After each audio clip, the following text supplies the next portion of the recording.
The final paper, not of the afternoon, but of this session, is Dr. Alison Cathcart, who is Associate Professor in Early Modern Scottish History at the University of Stirling. She works in the areas between islands, but she works very much on the west coast of Scotland and the seas in between, so to speak. And her talk tonight, or this afternoon, sorry, is going to be yes, the Scattered Isles in the Polar Ocean, Scotland and the Isles in the Early Modern Period. So we very much look forward to hearing you, Ali.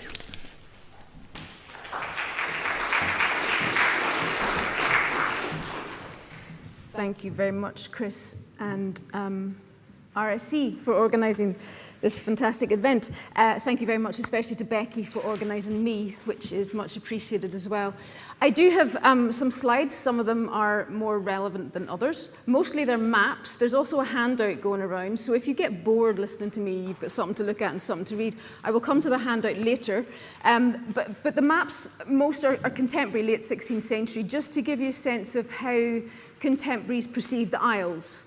And the Isles I'm talking about go from, I'm going to touch on Orkney, not so much Shetland, apologies, and all the way down to the Isle of Man as well.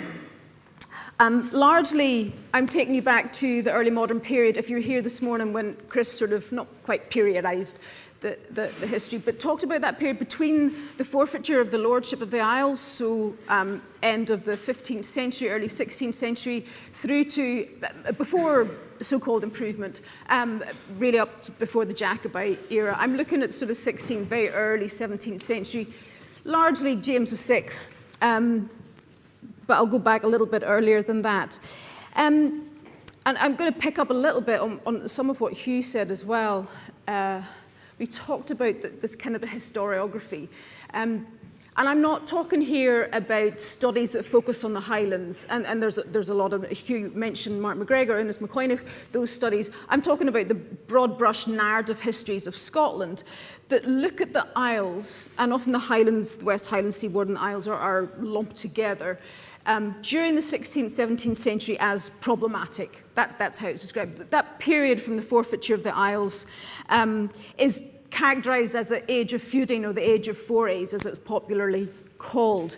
Historians, when they touch on the Western Highlands and Isles in broad histories of Scotland, tend to focus on those rebellions that break out after the forfeiture of the lordship. Now, some of these arguably are attempts to restore the lordship of the Isles. Other times, mostly, they are disputes over land. There's a long-standing dispute here regarding the lands of Trotternish between the MacDonalds of Skye and the MacLeods of Harris. A later feud between the MacDonalds of Islay and the MacLeans of Dewart had repercussions across much of the Highland region. At the same time, across the Highlands and Isles, you have men being recruited and sent across the North Channel to Ireland, where they fought in the armies of Irish lords, either against each other in their rivalries with each other, or largely against the English and their efforts to extend English authority in Ireland. So you get this sense of a disorderly place, very militarised. And then we get James VI coming in at the end of the 16th century, and he's regarded as having more sustained efforts to pacify the region. And I continually argue that, yes, they were more sustained because he lives longer than most of his predecessors. We kind of forget that. And he brings in these so-called civilising policies, and they range from the policy of plantation, and Ernest McCoynoch has touched on the plantation of Lewis, which saw the dispossession and displacement of the MacLeods of Lewis in the early 17th century. Three failed efforts at that result in the Statutes of Iona that was mentioned earlier, which was a negotiated settlement with some of the Highland and Hebridean chiefs, admittedly negotiated while many of the Highland chiefs were detained in lowland castles. Whatever stability the Statutes of Iona brought to the Isles, and there are socio-economic agenda there as well, but whatever stability was short-lived, we get rebellion breaking out in 1614. The rest of the 17th century I will brush over very quickly, characterised by increasing Crown disinterest, and I would argue actually Crown hostility on the part of Charles I, you get the Highlanders and Irish involved in the civil wars, and then later efforts to deal with the Highlands under James VII and II, and then outbreak of Jacobite rebellions, Glencoe. That's all the very big, broad brush narrative regarding Scotland. So what you get is this sense that the Western Highlands and Isles needs to be governed effectively. They are a problem. And that's also comes from the language that James VI uses, and we've touched on this before. He talks about the inhabitants as being barbarous and inhumane, that language of civility and barbarism. I'm going to unpack some of that a little bit. And I don't think any of this is very new at all, but I just want to discuss it in a little bit more depth, that the Crown views the Isles in a much more nuanced and also completely contradictory way. Now, no doubt the Isles are regarded as problematic, but that's a characterization born out of a sense of frustration on the part of the Crown. They're regarded as lawless. The Highlanders don't obey the Crown. Yes, there's feuding, which they regard as lawless. There's a socioeconomic agenda behind some of that. And it's also frustrating because their rents aren't being paid, and the Crown is always determined to try and recoup as much money as it possibly can. Yet, Scottish monarchs, I argue, really saw the Isles as part of their kingdom. Too often, I think, we get the sense that they saw it as a realm apart. I don't buy that. I think they really saw them as part of their kingdom. They wanted to incorporate these islands into their kingdom fully, largely because they want to exploit them economically, and I'll come on to that. But that aim of really trying to extend royal authority across the Isles into that region too often falls down that long list of Crown priorities that come, and so the Highlands and Isles come behind or below relations with other European powers, marriage negotiations, royal finances. They never quite get to the Highlands. Over the course of the 16th century, arguably, that begins to change. There's concerns over security, but there's other factors at play as well. And as I said, when we talk about governance of the Isles, we often turn to James VI and his civilising policies.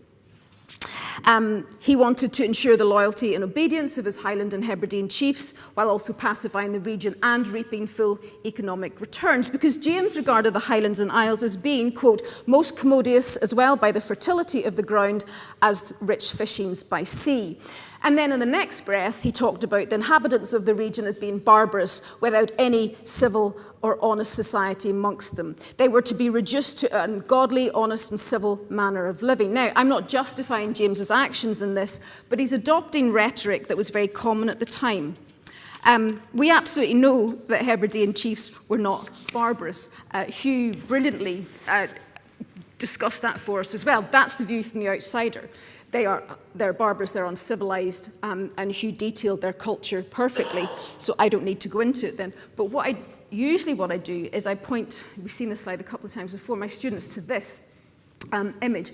This is the tombstone of Alexander MacLeod in Rodell in Harris. MacLeod dies in the 1540s, but he designed this in the 1520s.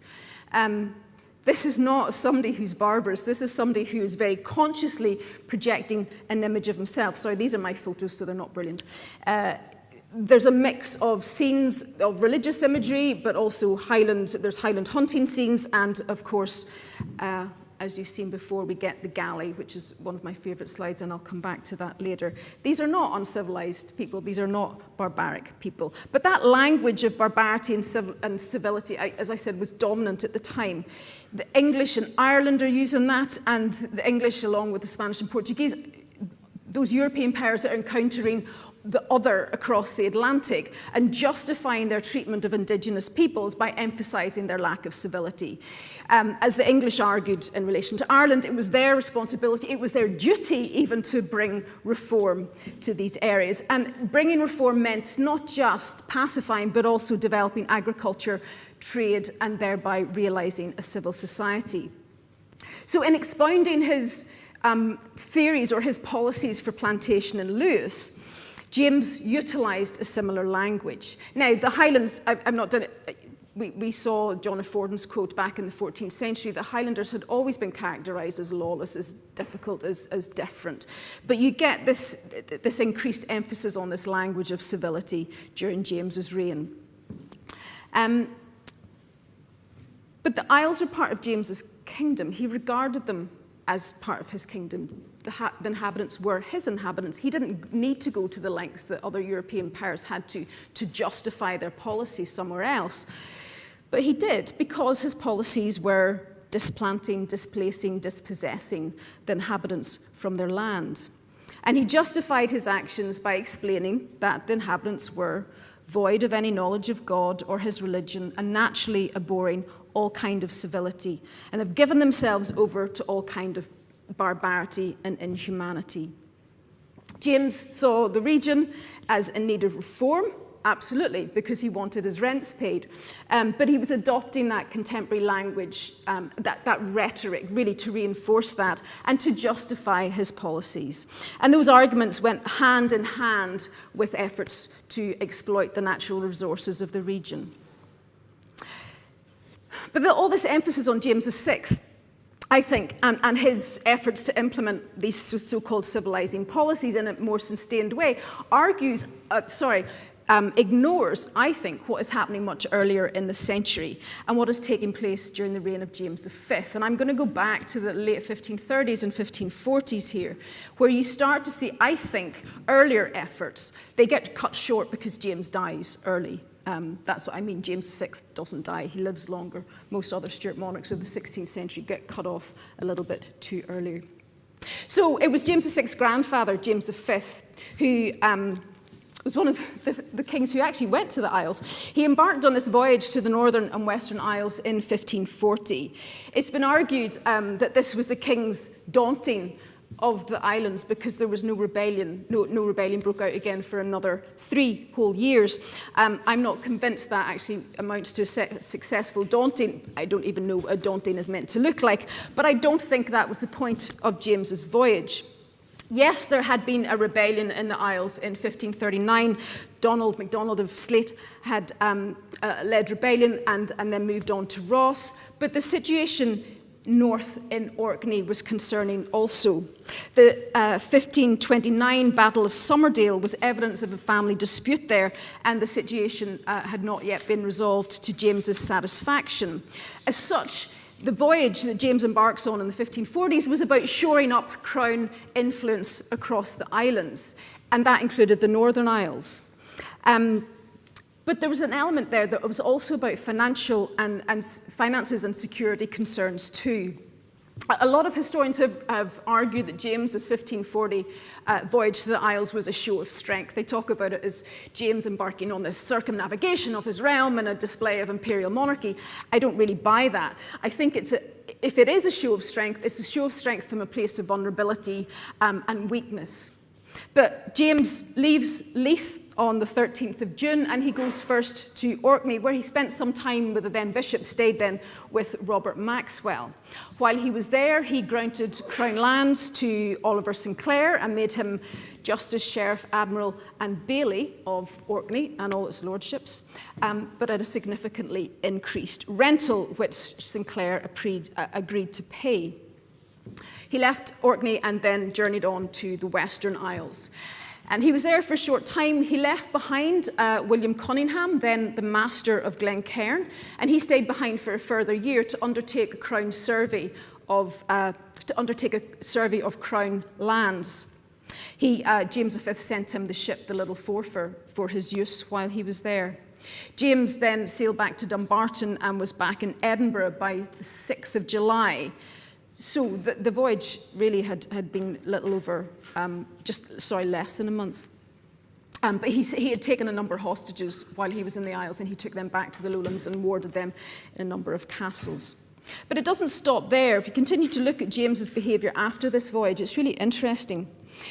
In Parliament in December 1540, so the end of that year, 6 months after the voyage, he passed the Act of Annexation, which saw the North and South Isles, Kintyre, Orkney and Shetland now annexed to the Crown, so firmly in Crown hands and to pass on to male heirs. And in the following year, in May 1541, James wrote to Pope Paul III regarding the See of Orkney, which was then vacant. The See of Orkney, James wrote, comprises the scattered isles in the polar ocean, and owing to neglect by the bishops, little has been done for the improvement of manners or for religious development. He went on to nominate his friend Robert Reid, then the Abbot of Kinloss, for the position, arguing that he was a person of sagacity who will easily meet these needs. The same day, he also wrote to Jerome Cardinal Giancucci and described the Orkney Islands as being almost under the pole. And he continued that proximity to Norway, Denmark, and Germany, and official neglect by the bishops are thought to account for unsatisfactory observance not only of true religion but also of the laws. An opportunity now arises for remedy. The remedy, as far as James V was concerned, was let's nominate Robert Reid for the position of Bishop of Orkney.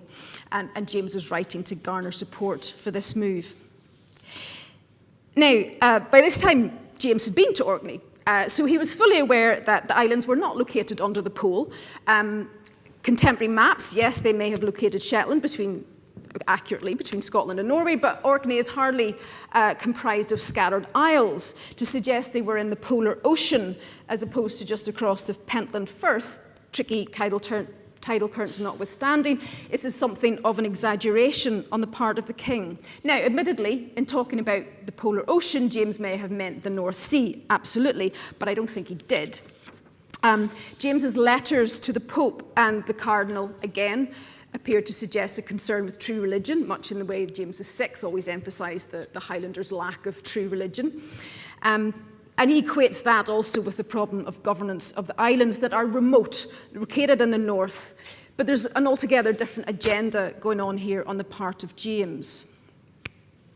His reference to Orkney's proximity to Norway, Denmark, and Germany was a result of the involvement of Lubeck in what amounted to a civil war in Denmark-Norway during the 1530s, upheaval that at times had direct implication for James.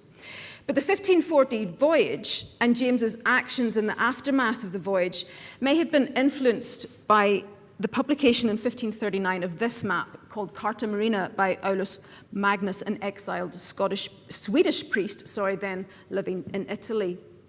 Now, I've become absolutely fascinated with this map. It's lovely. It's a detailed map of Nordic countries from Iceland to Finland and included both the Orkney and Shetland Islands. If I can, this is Orkney here and Shetland's up here. You have the east coast of England and Scotland. You've also got various vessels, sea monsters, ocean eddies. It depicts a sea battle between the Hamburg and the Scotty. I think that's it up there, which was said to be reflective of commercial tensions. I think it's meant to be commercial tensions between Hamburg and England, but either way, it's reflective of the time. What I find most interesting about this now, I have absolutely no evidence that James saw this map, right? No direct evidence. But I do know this was published widely across Europe at the time. But it's this detail at Orkney that I find really interesting. This is a Norwegian coat of arms. You have vessels and you have fish in around the Orkney Islands. I could be putting 2 and 2 together and coming up with 67, but I think there's something in this. Now, whether it's deliberate aggravation on the part of James V is unclear, but the map is said to reflect the political history and the political aspirations of the North in the late Middle Ages from the perspective of Scandinavia. If he did see this map, his actions on his return from the voyage in 1540, I think, suggest that James is prepared to do something. In August 1540, so just a month after he came back, James wrote to the authorities of Bremen and other imperial officers, and to Charles V, the emperor, concerning the fishing around Orkney and Shetland. He referred to an incident that had occurred in 1530, whereby a number of fishermen were run down and drowned while fishing in Orkney seas by certain Hollanders, apparently for no other reason than that they were Scots. Because the Scots had suffered so long and so much in their own waters, James has decided to take firm action. He asked the authorities to ensure their fishermen did not invade his waters and bounds with the intent to deprive Scots by illegal methods of the fruit of their toil on the coasts, arguing that these regulations were necessary to preserve the immunity of the Scots by land and sea. James evidently is regarding these lands and these seas and the resources of them as his. They're Scottish, and he wanted to preserve them for the enrichment of his own kingdom, and thus controlling who fished in the waters around his kingdom. As I said earlier, his unexpected death the next year in 1542 put an end to all of this. It would be James VI who would go on then to later lay claim to territorial waters and the rights of fishing, but that's a whole other story that I'll not come to right now. But James V wasn't just interested in islands, control over them, and the rights to water and the resources of the water. He also wanted greater navigational knowledge of this water. Now, I think this was less to do with his concern over the maritime power of the Highlanders and Islesmen, which I'll come to later, but more about the wider international context. Again, I think James is as always, massively influenced by the international context. Following a treaty between France and Spain in 1538, now they were traditional enemies, absolutely traditional enemies.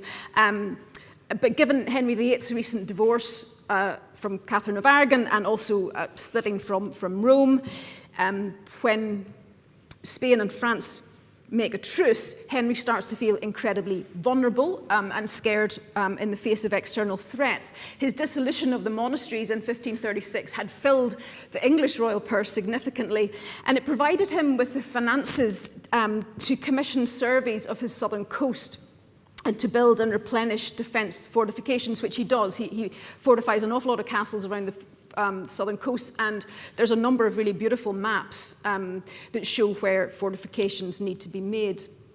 Now, there was no immediate threat to Scotland, but Henry's actions, the wider Reformation context on the continent, and unrest in Denmark-Norway in the 1530s had made James perhaps more aware of the need for navigational knowledge of the waters of his kingdom.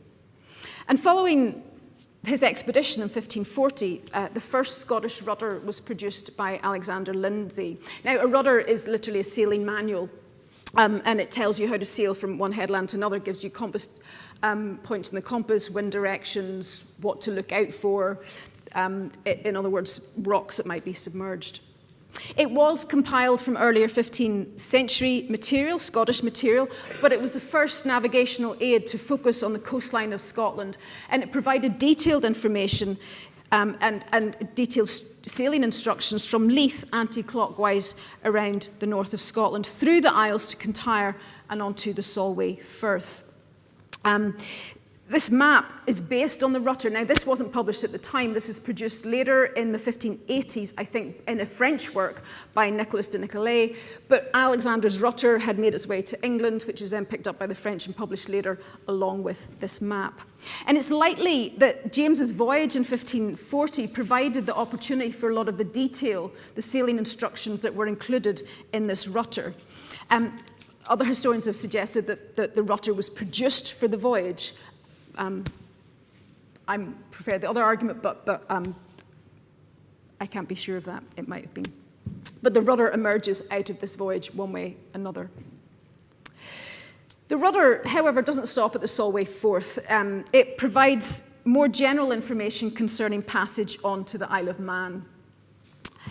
Now, the Isle of Man has come under English jurisdiction since 1333. It had been under Scottish jurisdiction prior to that. I don't think Scots ever gave up their claim to Man. It's probably not a very overt claim. In the early 1300s, Thomas Randall had held the title Lord of Man, and once the English had taken jurisdiction of the island, that title continued to pass through through his line.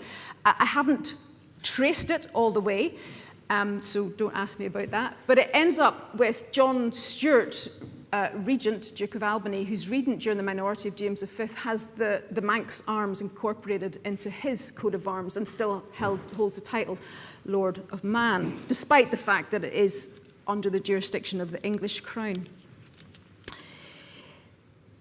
And I think you can see that claim to man, or at least that lingering claim to man in ecclesiastical terms as well.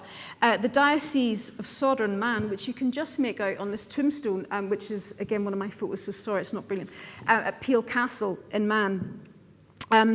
The Diocese of Sodor and the Man had formerly, as we've heard earlier, come under the jurisdiction of the Norwegian Archbishop of Trondheim. In 1472, the granting of metropolitan status to St Andrews meant that all Scottish bishops were brought under the Archbishop of St Andrews, including that of the Isles. But the Scottish Church was reluctant to see Sodor and the Man split. In 1498, James IV petitioned the papacy for Iona Abbey to be erected as a see of the Bishop of the Isles until, and I quote, his principal kirk in the Isle of Man be recovered from Englishmen. In James V's reign, two of his leading island chiefs, Alexander MacLeod of Donevaig and the Glens and Hector MacLean of Duart, attacked the Isle of Man. The English had prior intelligence of the attack, but it still happened. They captured the English ship, the Mary Willoughby, which later was one of the flagships of James V's 1540 expedition. The aim of that attack, I have no idea what it was, but James V was, let's say, not displeased with it. As I said, the ship, the Mary Willoughby, became one of the flagship of the Scottish fleet.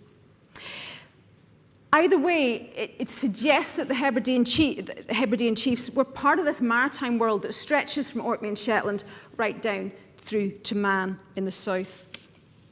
But the inclusion of Man is also seen in another contemporary work, dating, it has been suggested, from around 1549, and that was the description of the Occidental, i.e. the Western Isles of Scotland by Donald Munro, and the handout you have is an extract from that relates to Skye.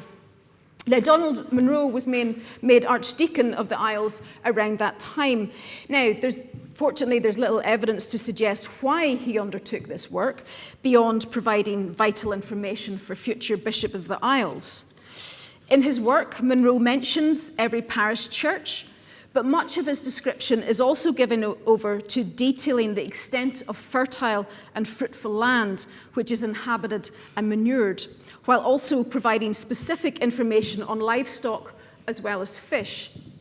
His description covers over 250 islands on the western seaboard, so just a little more than was mentioned earlier of the 230 islands in the census of 3 centuries later. But Munro starts his account with the Isle of Man, adding that in the Isle of Man is the cathedral kirk of the bishopric of Man of the Isles, dedicated in the honour of Peter Apostle. But Munro's work didn't just end up being some account for clergy. Munro's account then was incorporated by George Buchanan, the renowned European humanist, in his History of Scotland, published in 1582, while Buchanan's account was later used in John Blau's Atlas of Scotland, volume 5 of his Atlas Novus, published in Amsterdam in 1654. Blau took his description of Scotland and the Western Isles from various sources. His section on the Western Isles came from Buchanan, who had taken his work in turn from Munro. So what's the point to all this? What I'm saying is the 1530s and 40s saw a demand for greater knowledge of the region. You have a survey of Crown lands, and after that, you see significant rental increases in the Highlands. James really hikes up the rents that he's charging for his lands. You also see Kintyre, the Lordship of the Isles, former Lordship of the Isles, Orkney and Shetland annexed to the Crown. You have efforts by James V to control who had right to navigate the water and also who had the rights to the resources of the waters around Scotland. That included Orkney. And there's also his desire for greater navigational knowledge of the waters around his kingdom. And yet, you see the ongoing frustration on the part of the Crown with their own ability to exploit the natural resources of the Isles. James's reign is cut short. Skip a generation, we come to James VI. And when James VI expounds his belief that the Highlands and the Isles were most commodious, as well by the fertility of the ground as by the rich fishings by sea, this wasn't just some abstract hope of filling a really very empty royal purse, but he had knowledge of the rich fishings by sea and of the fertile land in the Highland region that he could exploit. The problem is he wanted to exploit those resources for his own ends, not for the benefit of people who were living in the Isles. So finally, one of the last things I want to touch on, and what I haven't touched on before, is the water that connects all of these islands together. Now, I know I'm stating the obvious, and I probably don't need to say it to this audience, but sometimes you do sometimes need to state the obvious.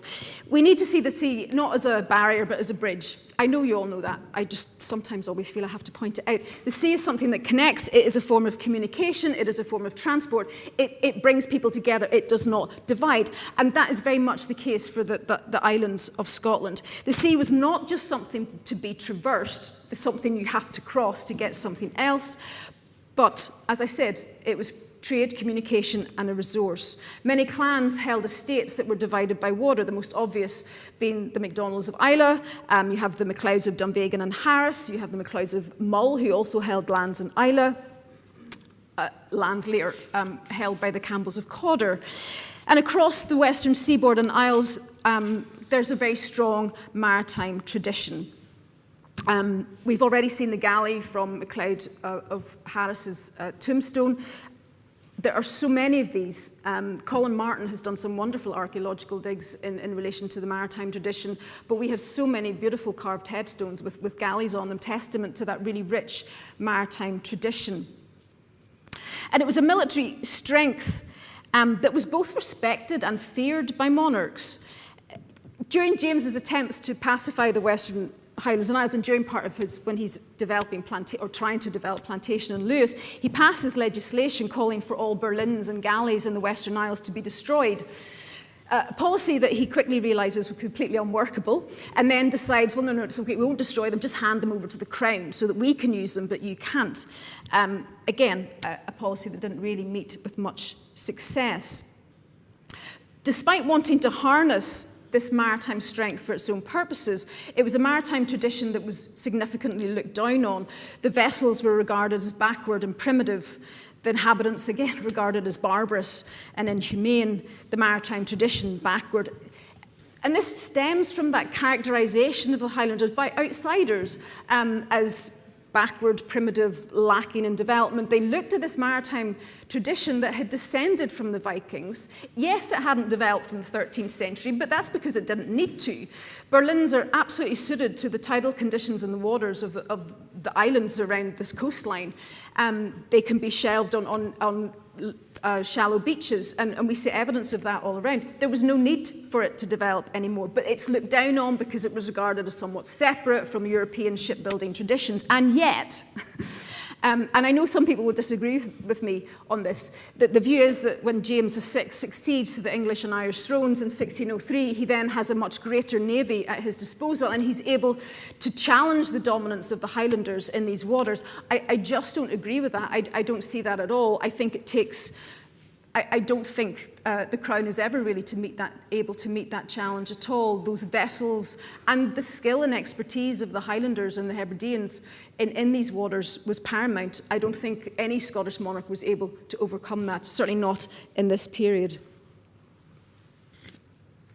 So the broad brush narrative that I started with suggests that by the early 17th century, James VI and I had gained the upper hand against the Highlanders and the Islemen. As I said, I'm not at all convinced by these arguments. Rudders and maritime maps don't provide the practical knowledge needed to understand the tides, the currents, and the harbours of these waters, or indeed the vessels suited for navigating them. Much like his policies on land, so too on sea.